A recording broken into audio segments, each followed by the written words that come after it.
Mill-istaġun li ġej fil-grounds tal-futbol u f'avvenimenti sportivi se jibda jkun hemm security stewards li fost oħrajn se jkunu qed jaħdmu id fit mal-uffiċjali tal-korp tal-pulizija.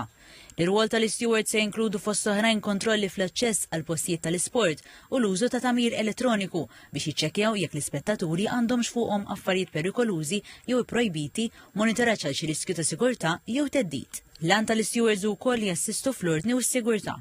Din il-liġi mhux biss tintroduċi dawn l-stewards imma tinkariga wkoll il-korp tal-pulizija mill-liċenzjar kemm tal-aġenziji ta' dawn l-stewards tas-sigurtà kif ukoll tal-stewards infushom.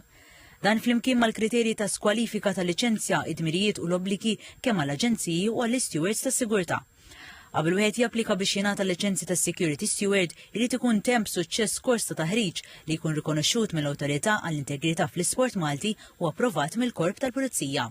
Apparti l-akkużi kriminali min jinstab ħati jinvolva ruħu fi vjolenza, diskorsa mibeda jew imġiba ħażina jista' jieħel multa li tvarja minn 500 euro sa 5,000 euro u projbizzjoni mandatorja milli jattendu avvenimenti sportivi għal perjodu ta' bejn 6 xhur u 5 snin.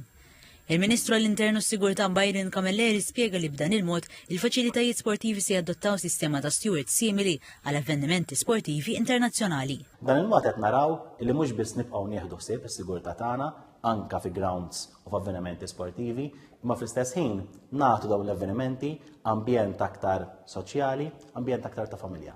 Il-Ministru Camilleri qal li se jkomplu jsiru iktar bidliet fil-korp tal-Pulizija biex fost oħrajn jiffoka fuq il-prevenzjoni tal-kriminalità, l-infurzar tal-liġi u ż-żamma tal-ordini.